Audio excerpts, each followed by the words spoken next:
Good evening, everyone. Welcome to the last session of the day. This is a session that I've been looking forward to simply because it's one that focuses on entrepreneurship. And we have with us three fantastic entrepreneurs. Let me start with Mr. Ahmed Hegazy, who's the founder and CEO of Opteam, Mr. Baldeep Singh, the founder of Revent, and Pir Arkam, or Arkam Pir, the founder and CEO of Proto 21. So, firstly, let me start by saying thank you for making time in your day, being here on a Saturday to talk to the lovely audience that we have here. And my first request is to each of you is to just take a few minutes to tell us a little bit about your personal background, your personal story, because I think no story of entrepreneurship is complete without the backstory. So let's start with that. Hello. Okay. Hello, everyone. My name is Arkam, and I have a long story, but I'll keep it short. My bachelor's, I'll just confuse you all. So my bachelor's is in telecommunication engineering. Yeah. And I don't know what it is myself. And then my master's, my final year project was a 3D printer, the first of its kind in Pakistan. But that's where I'm from. Then my master's is mechatronics from a scholarship from Turkey and Germany. And then after that, I've done plenty of jobs. I've been a photographer. I have worked in McDonald's. I've slept on train station in Germany. I have worked in a website development company as a manager. I worked in a printed paper bags direct factory, and I've sold do cards on Burj station in Dubai with a small stand. That's where I started my journey. I came to UAE with 1,600 dirhams in my pocket 8 years ago. And today I'm founder and CEO of a 3D printing company, which is largest in the Middle East and Africa. And we have recently got Guinness Book of World Record for the largest 3D printing structure in the world. Awesome. Awesome. That is so inspiring. Awesome. Maldeep, let's hear your story.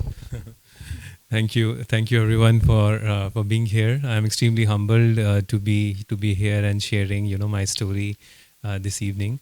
When I was coming to this stage, I was in my mind thinking that if I have to say anything today, it has to be something that you can't find an answer on ChatGPT. Otherwise, everything is everything is available there. I mean, you don't need people like us to speak.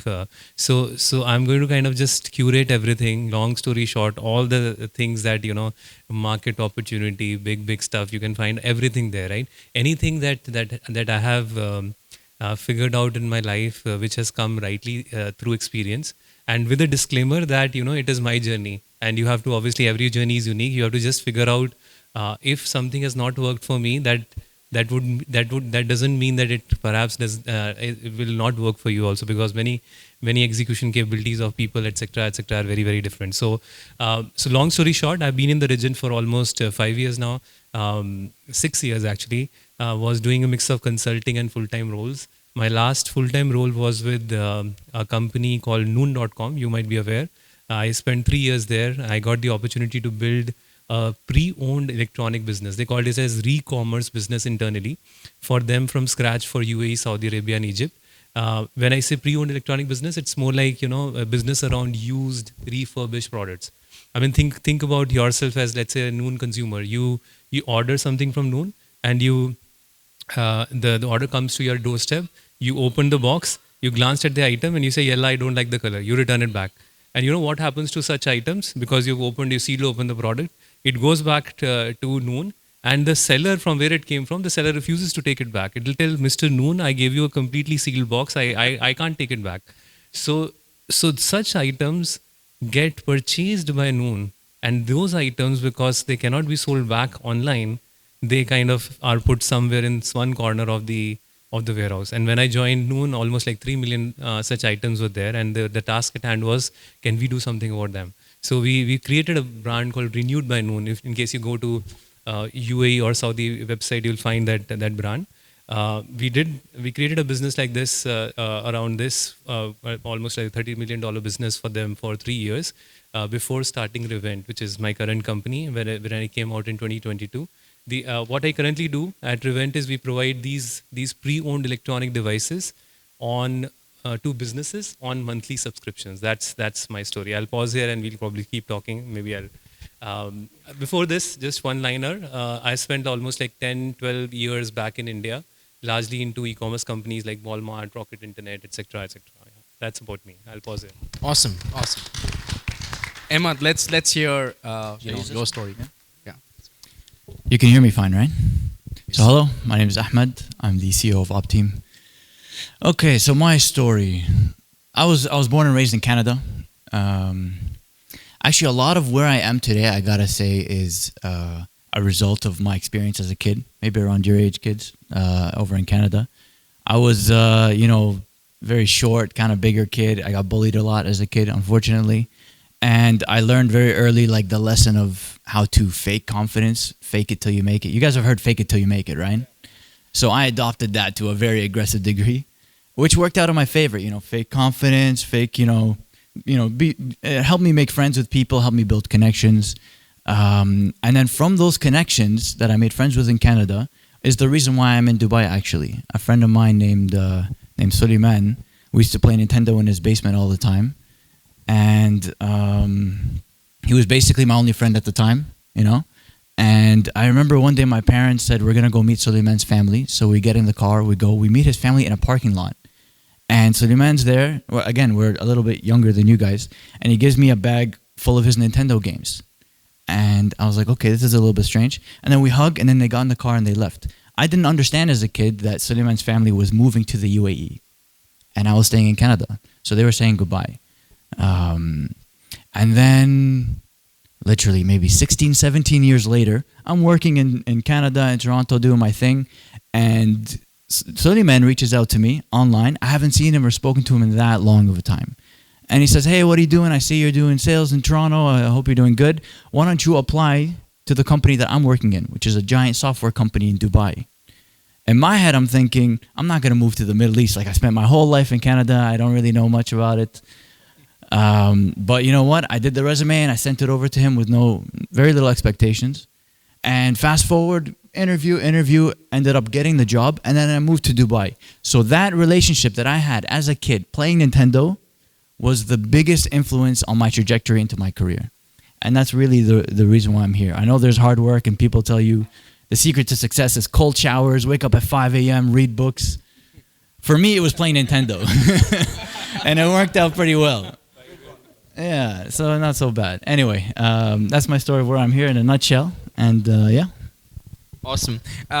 Could you just also tell us for a few minutes what Opteam does so that they have some context? Sure. So Opteam is a construction software company. Basically, without getting into too much detail, it helps people in the head office understand what's happening on the construction site in real time. Because that industry is going into the future, kicking and screaming. Okay, they don't like technology. So we're helping them to bring some visibility into the site. And maybe quickly about why I'm doing this. I mean, essentially, I worked in that software company that I mentioned. Personally, I had this itch. I realized that all the work I was doing, all the success I was getting, was building someone else's legacy. Nothing had my name on it. It all had my CEO's name on it. And as good as I did, the better he looked. So I started to realize that, maybe I can start doing this for myself. And that's why I took the leap, started the new company, and I don't think I'll ever go back to the corporate world, personally. Plus, I can dress like this all I want. No more suits, no more ties. It's great. No offense, Arkam. You look great. Awesome. All right. I really enjoy wearing a suit and tie. Anyway, it's so fascinating. And, when you took the word leap, I think there's so much to that because you are making a fixed salary and then suddenly you're making zilch. And, you have a certain standing, you're used to certain ways of life, but maybe you need to reinvent that based on, what you're doing. So it's so interesting to really go through that phase where maybe you're not making something, before you come to a phase where you're actually making something, then building a company and giving people jobs, giving a job giver as opposed to being a job taker. There's totally different trajectory. So amazing. A lot of respect for all you guys. Um, I wanted to ask you a very simple and yet fundamental question, and I think many students may have that.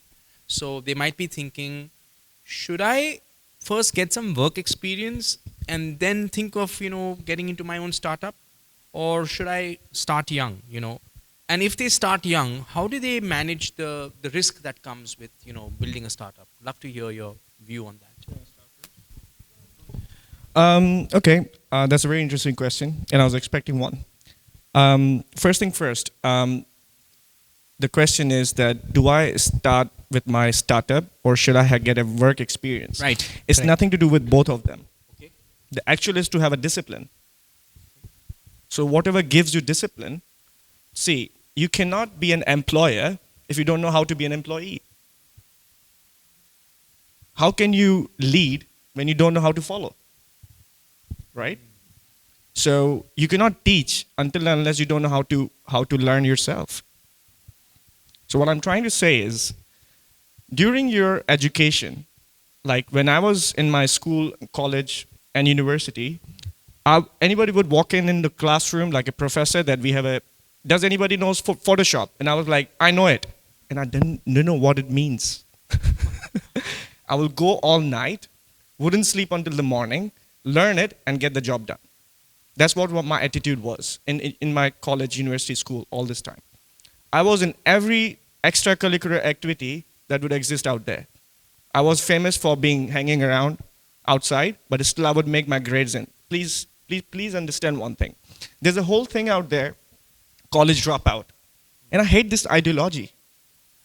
This has got people think this is something very special and good to be talking about. That Elon Musk is a college dropout, or Mark Zuckerberg is a college dropout, or Bill Gates is one. Guys, it's very important to have a discipline to wake up every morning, go to your class, attend a class, get a challenge, come back home and get the thing done. If you cannot do that, you cannot think of creating jobs. See, an employer, being an entrepreneur, you got to be the most disciplined guy that is out there. Full stop. If you cannot get a discipline in yourself, how can you bring discipline to the new people coming up to your company? So we're talking here entrepreneurship. Please be sure it's not about investment. Unless you're a golden spoon kid. That alone is not even sufficient in the long run. Most of millionaires out there are self-made millionaires. Mostly the rich, they keep on going down sometimes because they don't know how to carry forward the legacy. That's true. In fact, there was this very interesting study that one generation creates wealth, the second generation preserves it, and the third generation squanders it or spends it away. Yes. And then the cycle begins again. I think Dubai's ruler said this. Yes, see that. Yeah. Okay, so what's your view on the study okay, first work first or start young? Yeah, I think a good point made by Arkam. I was very focused hearing what he was saying. So beyond this, I think if you ask me a plain direct question, where my tilt would be, I would tilt on the side of having a little more experience before you jump into an entrepreneurship. And why I say this, and there are many clever ways to kind of do this also. For example, when I say clever ways, that you can perhaps start something, but also perhaps do an internship at the other end. An internship gives you that exposure experience that you would probably need an organization to then have that in your organization. By the way, when I'm saying this, I'm reminded of a person that we hired who was an intern with us, and he was building his own startup parallelly, and he has hired his own interns. Yeah, so that's how it works. And he was interning because he wanted this experience plus obviously some stipend to be paid and so on and so forth. And perhaps one of the most brilliant chaps that I've ever found.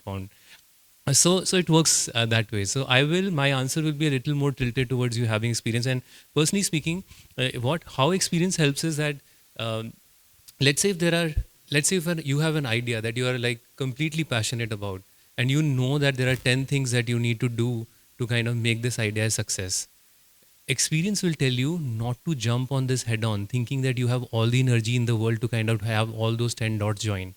experience will tell you that, okay, you make yourself worthy in a way that you have 2-3 dots connected through your experience. Let the 2-3 other dots connect through some luck following in your place, with some dots connected with your co-founder coming in, etc. You being there at the right place at the right time when the opportunity is there, etc. And then you jump out to close the remaining dots. So that comes only with experience. Otherwise, you see many people.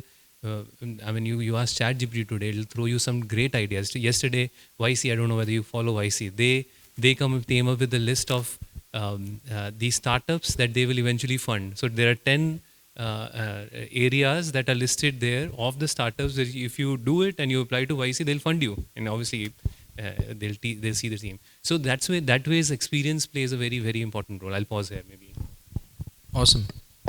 Ahmed, what's your view? I mean, you've worked with one of the best SaaS companies like Salesforce, right? And you were really successful in Salesforce. So do you think that really helped you create your own SaaS firm today? Or do you think, looking back, maybe I should have started earlier? Yeah. SAP, actually. But, they're all basically the same. My bad. They're all basically the same. Honestly, both of what the gentleman here, I very much agree with. Although, I'm an opportunist. And I think that you kind of should, everyone's journey is different, like you mentioned. So there are instances where that path opens up and maybe it's better for you. Personally, I went through the route of working first, and I gained a lot from it. I definitely did benefit. Discipline was a key one. Actually, to give an example of the other side, one of my great mentors, he has his own company. He's very, very successful, and he gives me a lot of advice. And he told me about his journey, and he was telling me that when he finished university, he decided to open up his own company, and he did really well. So all his friends were telling him, "Why aren't you joining this company?" He rejected job offers at really big firms, and they were all pushing him to take it. But he said, "No, I'm going to do my own thing." 3 years later, he ended up being so successful that he ended up hiring all of his friends. They all became his employees. So that path definitely worked for him. On the other hand, he also gave me the other advice for me. I was working at companies for maybe almost 10 years. And I remember calling him and asking him, "Look, I've got a cushy salary. I've got a good promotion coming up. I could be VP, director role. I'm doing well. What do you think?" And he said, "Look, if you want to do your own company, leave now. Leave tomorrow. Because the longer you stay as an employee, the more you can't learn how to be an employer if you just keep learning how to be an employee." So there is a balance. For sure, I benefited as an employee, and oh my God, so much actually. But there is an activation energy that you need to use to realize that it's going to be a risk. I got to take that leap, and the conversion from employee to employer is a difficult one, but a necessary one. Awesome. Thank you. And I think one thing is the honest way to look at is that there is no one right answer. Based on your unique situation and your circumstances, and maybe it's a matter of market timing or the idea that you may have, sometimes it may actually make sense to start up right away. And sometimes it may make sense to wait it out and get some experience first, So it's different strokes for different folks. But it's really interesting. Logic would definitely say that working somewhere helps because you get that experience, and then you can carry that experience forward to your startup, and doing it sooner than not obviously makes a lot of sense. So thank you for shedding light on that. Okay, we have a lot of students here who want to be entrepreneurs. So before we do that, let's have a quick show of hand. Who wants to at least think of starting their own company here? Awesome. Fantastic. So my question is for these young budding entrepreneurs, right? What kind of attitudes or what mindsets will really help them succeed as an entrepreneur? And I know this is perhaps a tough one to answer, but please give us your view. If you accept failure and embrace the challenge, which means if you like comfort, entrepreneurship is not for you. If you're ready Imagine somebody's explained entrepreneurship in a way that you have to jump out of a plane without a parachute and land by building a parachute on your way. That's, sorry? That would be good. You still would die, actually. But, sorry? Sorry? Higher chance of living. But that's not your choice if you jump out of a plane. Wow, we've got, answers coming through. So the idea is that first thing first, you have to be ready to listen no's. You have to have an attitude of a learning mindset. Because today you start a company, tomorrow your company would not be needed. Your product and service, there's another competitor in the market. You would hear lots of rejections. You will hear a lot of, so you have that resistance inside you, consistency inside you, and that can be developed on the way. Of course, when I was young, as my brother here, I was also bullied in school. Personally, I was a nerd. I was one guy which was like considered an Einstein. Like I was sitting with my small computer all the time, and I used to do coding, and I used to do robotics, and I used to do circuits and things like that. And I didn't know any sports. I didn't know any musical instrument. So I was one of those guys, and I heard a lot of rejection. The first 3D printer I ever made, it didn't work. When I was presenting it to the whole class full of maybe 60 people, and people actually laughed at me. And they said, this cockroach cannot do anything. It looked like a cockroach. So the rejection is first thing that you have to accept. I have personally, with my company profile, with 2 papers, I have gone into every business-based building to sell my services and products of my company, which is now, mashallah, very successful. I had heard a lot of rejections. So you gotta be like having that resistibility inside you, and you gotta be ready for rejections, failures, embrace the challenge. When I say it, which means that when you see challenge coming, you don't cry about it. You gotta be like, you think about out of the picture, and you, just like him, he said he will land on water. So you gotta be having that kind of attitude in yourself. I think you largely covered it all, perhaps. but On the spot. Yes, good one. Please, Baldeep. yeah, so I'm just trying to push myself not to give a chat GPT answer. Maybe I'll try to, give an anecdote again. What worked and what has not worked for us is, so when you jump into an idea, right? You will always face some competition or the other. Sometimes you'll see people who, you don't believe that they will perhaps be, raising more than you, or perhaps they are very different business model. They are succeeding far better than you. But competition is a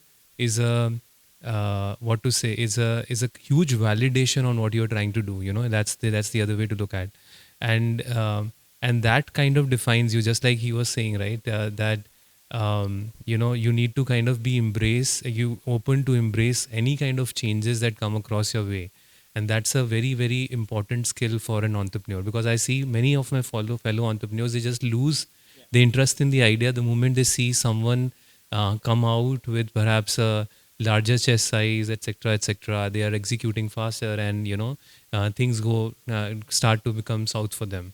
And second is one of the things that I have found out. If you ever want to have a co-founder in the idea that you want to have built in, there will be instances, and perhaps there are many newer, without naming things, there are newer approaches wherein you can find co-founders on the spot. The best way that I understand is a co-founder is more like a marriage.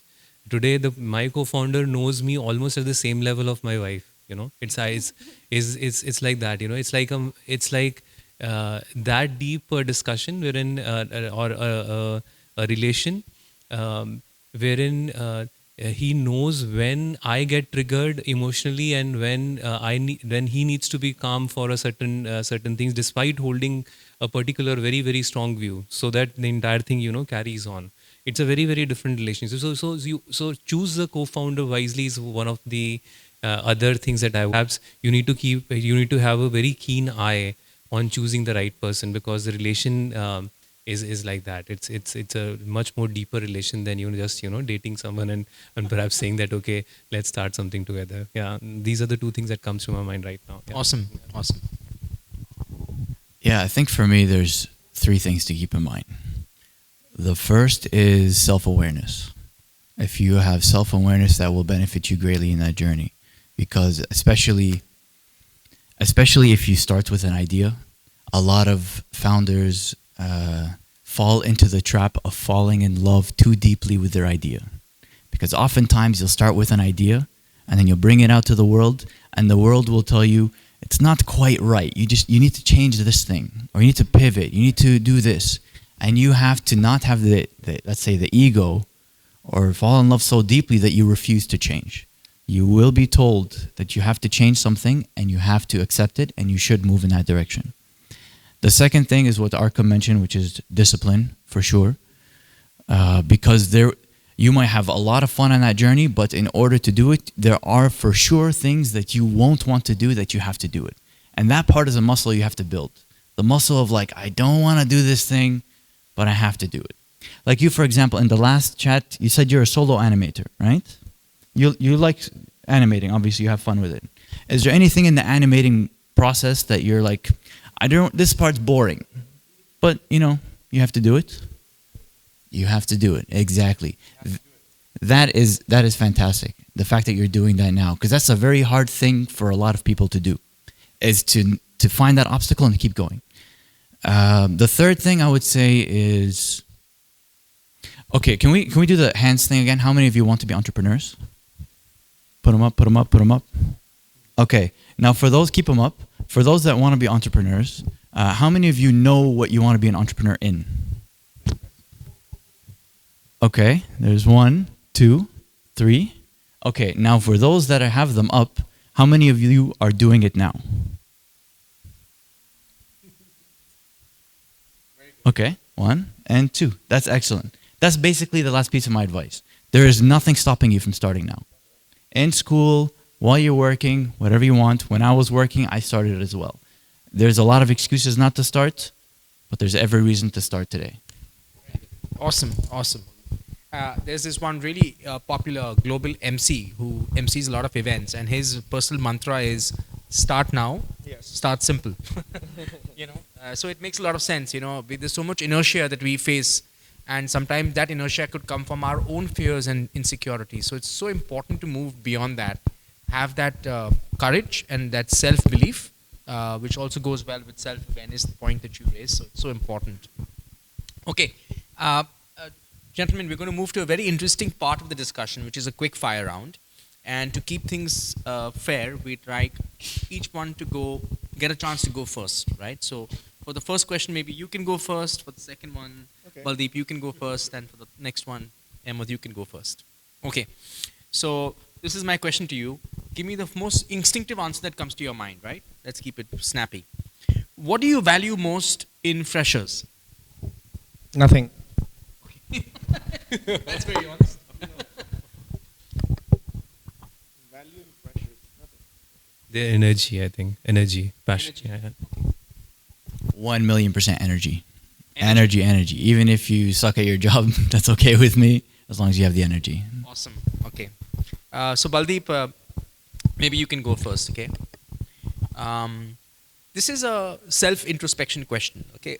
What skill or attribute about yourself do you like? That has helped you in your journey as an entrepreneur. So I'm basically a very argumentative person, and my wife doesn't like it. But the other side of being argumentative, that you are very analytical.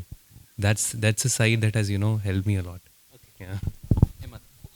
I would say 2. I think I have good discipline, which serves me well. And the second is I'm not afraid to experiment. Even if it makes me look like a fool or I don't necessarily agree, what's the harm in trying and failing and then trying again? Awesome. I never give up. Awesome. That resilience is so important. So important. Okay.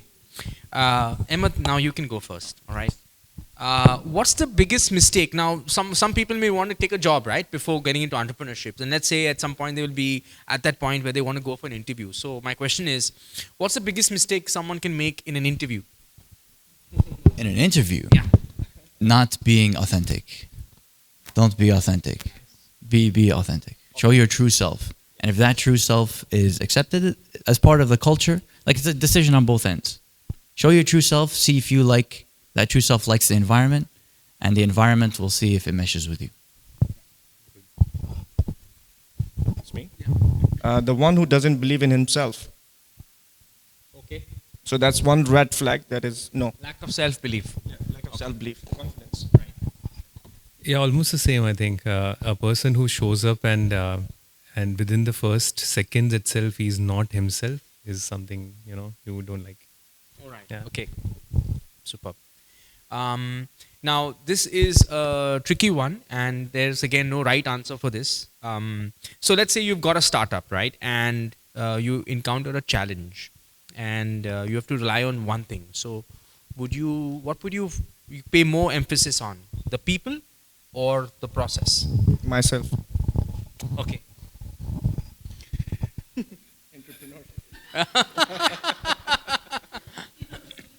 And again, I like the fact that you're so instinctive in your answers, Arkam. Yeah. It depends on the stage. See, in the early stages, it's always people. In the later stages, it's nothing more. Fantastic. Than You're being your analytical self. The question was, what would you pay more emphasis to? The people in the organization or the process that has been set? people 1 million, gazillion, trillion% for me personally. Oh, Okay. interesting. Right. Me, I'm all about people. Trusting, empowering the people, and I'm a guy who likes to delegate work, and I work with people that I trust, and that works out very well for me. Right. As I said, there's no right answer for this. Okay. This is a question that I have asked in other panel discussions also, but I've included it because it's a really fun question. And Baldeep, this time you get a chance to go first again. So if you could go back in time and tell your younger self something, what would it be?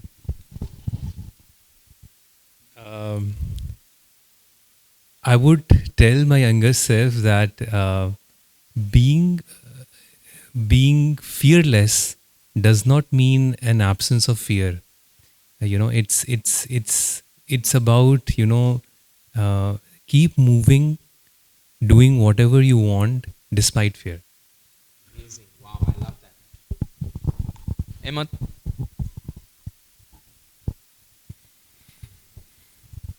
I think I would comfort the younger Ahmed to say you don't need to meet everyone else's expectations. You should look after your own, for sure. And maybe the second thing I would say is I would push him to try and cultivate the relationships that he has a little bit more strongly. I think to build the friendships, to get close to people that ultimately benefits you in the long run. Awesome. Arkam? Stay confused and work harder. Okay. Stay confused. Sorry, I don't want to I want to explain that. Yes, that's please. That's coming from Steve Jobs' book. If you heard Stay Confused, there's a statement from him which means that if you don't know what you want to do in life, you don't have to know. Just take it easy. Like I said, I was a photographer. I worked in McDonald's. I worked in Abercrombie and Fitch as an associate. I've been a salesperson on the street. I've done everything and then realized what I want to do in my life. So I took my time. So take your time. There's no time limit on you. Take your time for everything you do, but make sure when you make a decision, you're up to it. That's what I mean. Like. Awesome. I like watching, so I have a young daughter and I like watching animation flicks, and I've seen that Disney, whenever they make movies, they have a message in a lot of their movies. So, yes, I'll come to you. So, when in the movie Frozen 2, one line that they keep repeating is, when the future is uncertain, take the next right step. And I think that makes so much sense, I mean, it's so deep if you think about it. So you may not know all the answers, but at least take the next right step. And that kind of, it's absolutely with what you're saying. Stay confused. All right. Before we move to the Q&A session, let's give our panel a big round of applause.